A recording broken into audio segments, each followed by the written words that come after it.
Hi friends, welcome to cine terrace gardening. ఈరోజు మీకోసం సరికొత్త టాపిక్తో ముందుకు వచ్చానండి. బీరకాయ మొక్క గురించి కంప్లీట్ ఇన్ఫర్మేషన్ ఈ వీడియోలో చెప్తాను. మనం సీడ్లింగ్ వేసుకున్నప్పటి నుంచి అండి మనం ఎలా గ్రో చేసుకోవాలి, అది మొక్క ఎదుగుతున్నప్పుడు ఏం చేయాలి, ఎలాంటి ఫర్టిలైజర్స్ ఇవ్వాలి, ఈ వీడియోలో మీకు డిస్కస్ చేస్తాను.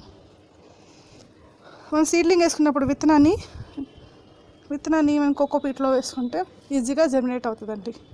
దాని తర్వాత మనము మళ్ళీ ఇంకో పాట్లో ట్రాన్స్ప్లాంట్ చేసుకోవాలి. లోతైన కంటైనర్ కావాలండి. ఈ పెద్ద టబ్లో వేసాను, మీకు చూపిస్తాను. ఇంత పెద్ద టబ్లో వేసాను నేను. బీరకాయ, చిక్కుడుకాయ, ఇంకా బెండకాయలు, చామగడ్డ అన్నీ వేసాను ఇందులోనే. ఈ పెద్ద సింటెక్స్ టబ్ అండి ఇది. అలా కాకుండా మన డబ్బాలో, ఇలాంటి సైజ్ డబ్బాలో కూడా వేసుకోవచ్చు, బకెట్లో వేసుకోవచ్చు అండి. నాకు ఇది కంటైనర్ ఉంది కాబట్టి వేసుకున్నాను. అలా కింద ప్లేస్ ఉంటే కింద నీళ్ళు కూడా మనం పాకించుకోవచ్చు అండి. సరేనా? ఈ టబ్లో వేసి ఎలా పాదుకున్నానో, ఎలా నేను అలాంటి ఫెర్టిలైజర్స్ ఇస్తానో చెప్తాను. మనం మొక్క స్టార్ట్ అయినప్పటి నుంచి మనము 3G cutting, 4G cutting compulsory అండి. 3G కటింగ్, 4G కటింగ్ అంటే ఏమీ లేదండి. మనం ఆకు మొదలైనప్పుడు ఇక్కడ మనం ఫస్ట్ ఆకు మొదలైనప్పుడు తీగ స్టార్ట్ అయినప్పటి నుంచి మనము మొదటి 2 inches లీవ్స్ తీసేసాలండి, ట్రూన్ చేయాలి. దాని తర్వాత మనం ట్రూన్ చేస్తూనే ఉండాలి. మొక్క ఎదిగిన కొద్దీ ఆకులు, మొదటి ఆకులు కాకుండా దాని కింద ఉన్న ఆకులు ట్రూన్ చేస్తూ ఉండాలండి. ట్రూన్ చేస్తూ ఉండాలండి.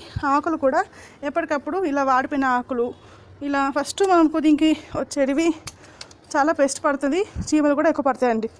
అలా ఇలాంటి మగ పువ్వులు, ఆడ పువ్వులు ఇవి ఉంటాయండి. చూసారా? ఇవి మగ పువ్వులు అండి. గుత్తులుగా కాస్తాయి. ఫస్ట్ బిగినర్స్కి అయితే ఇవి అర్థం కావు, ఆడ పువ్వులు మగ పువ్వులు అని. ఇవి మగ పువ్వులు అండి. ఆడ పువ్వులు కాయ వచ్చి పింద వచ్చి ఫ్లవరింగ్ వస్తుందండి. చూపిస్తాను, ఇక్కడ ఉంటాయి. అలా ఫస్ట్లో వచ్చే అన్నీ ఫ్లవరింగ్ స్టేజ్లో ఉన్నప్పుడు అన్నీ మగ పూలు అండి, ఆడపూలు కావు. మొక్క ఎదిగిన కొద్దీ ఒక ఫీట్ అంటే ఒక తీగ బారినాక ఆ మగ పూలు రానికి టైం పడుతుందండి. వచ్చినాయి పూలండి, రాలిపోతున్నాయి, అవన్నీ సమస్య కాదండి మనకి. అవన్నీ వస్తుంటాయి, ఆడపూలు ఉంటాయి, మగ పూలు ఉంటాయి. కానీ మగ పూలు కూడా ఫస్ట్లో అవి ఎదగవండి, కాయగా పిందగా మారవు, చాలా టైం పడుతుందండి. చూడండి, ఈ తీగ చూడండి, నాకు ఫస్ట్లో అన్నీ మగ పూలే వచ్చాయండి, ఫీమేల్ ఇలాంటి. అవన్నీ కట్ చేస్తూ పోవాలండి. అవితో మనకు అవసరం లేదు, కట్ చేస్తూ పోవాలండి. అవి అలాగే వదిలేసడం వల్ల ఈ బలం అంతా దీనికే వెళ్ళిపోతుంటాయండి. చూసారా? ఇవన్నీ మగ పువ్వులు. మనం వెళ్తూ ఉండగా ఇలాగా తీగ బారుతూ ఉండగా చాలా మగ పువ్వులు వస్తూనే ఉంటాయండి. కట్ చేస్తూనే ఉండాలి. కొన్ని కాయ పిందగా ఇదిగోండి, చూసారా? ఇది పిందగా వచ్చింది చూడండి. ఇది క్లియర్గా చూపిస్తాను.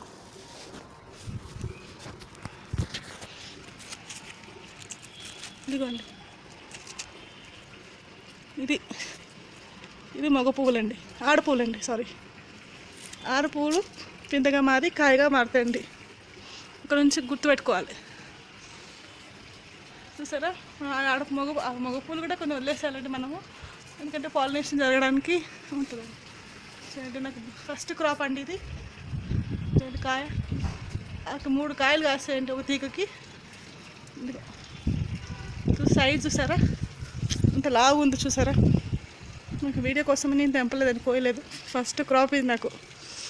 చాలాసార్లు నేను బిగినర్స్గా ఉన్నప్పుడు నాకు కూడా చాలాసార్లు ఫెయిల్ అయినాను. బీరకాయ పాదు ఎలా పెంచాలో తెలియక ఇలా వదిలేసాను. ఇప్పుడు నేను సక్సెస్ అయినండి.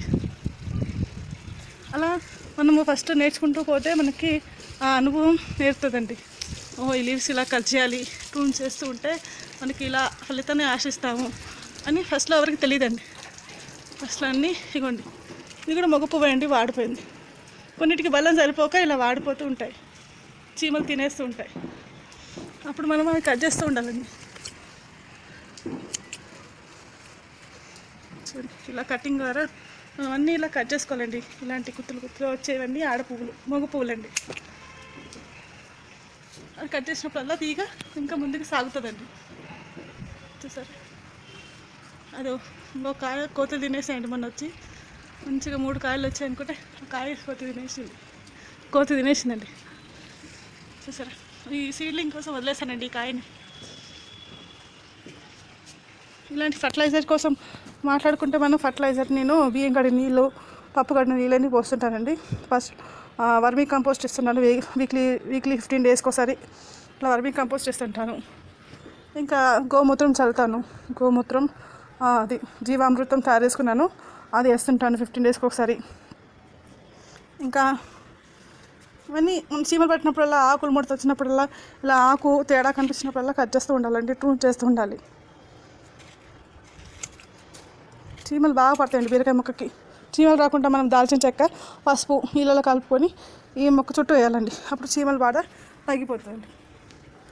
ఓకేనా ఫ్రెండ్స్, ఈ వీడియో మీకు నచ్చినట్టయితే లైక్ చేయండి, షేర్ చేయండి. మీకు యూస్ఫుల్ అనిపిస్తే మీ ఫ్రెండ్స్కి, రిలేటివ్స్కి షేర్ చేయండి. ఓకేనా ఫ్రెండ్స్, బాయ్. Happy gardening. అండి చూడండి, ఇది సెకండ్ క్రాప్ అండి మాకు. ఫస్ట్ క్రాప్ కూడా వీడియో తీశాను, అది కూడా ప్లే చేసి యూట్యూబ్లో పెడతాను. ఇది కూడా సెకండ్ క్రాప్ వచ్చే వరకు నేను వీడియో అప్లోడ్ చేయలేదు. చూడండి, సెకండ్ క్రాప్ అండి మాకు. ఇంత పొడుగ్గా ఉంది కాయ, చూసారా. ఈ ఆకు ముడత వచ్చినప్పుడల్లా మనం ఆకులు తుంచేయాలండి. తుంచేయడం కానీ కట్ చేయడం కానీ చేయాలి. ఈ పేను బంక బాగా చిక్కుడుకి బాగా పెరుగుతుందండి. సోపు ఇంకా ఆయిల్ కలిపేసి లిక్విడ్ సోపు స్ప్రే చేయాలండి డైలీ. అయినా 2 times స్ప్రే చేస్తాను, అయినా పోవట్లేదు. నేను స్ప్రే చేస్తూనే ఉంటాను. పెరుగు కానీ మజ్జిగ చిలుక ఇలా స్ప్రే చేస్తూ ఉండాలండి. చాకులు వీటికి చీమలు కూడా బాగా పాకుతుంటాయండి. బీరకాయ మొక్కకి చీమలు రాకుండా కూడా మనము పసుపు, వెనిగర్ అలాంటి లిక్విడ్ రూపంలో కలిపి వేస్తూ ఉండాలండి. సరే, ఇంకో కాయ అటుందండి.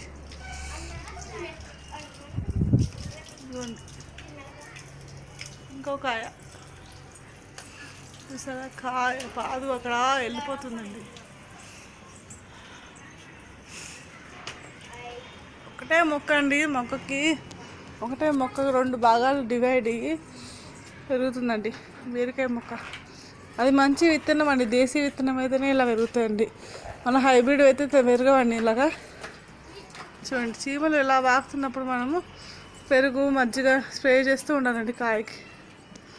అప్పుడు చీడపీడలు నివారించే వాళ్ళం అవుతాం. సరే, ఈ ట్రూనింగ్ నుంచి మనము ఎలా పెంచుకోవాలి మొత్తం డీటెయిల్గా ఎక్స్ప్లెయిన్ చేశాను ఈ వీడియోలో. ఇంకా ఏమైనా డౌట్స్ ఉంటే మాకు కామెంట్ రూపంలో తెలియజేయండి. ఓకేనా, బాయ్ అండి.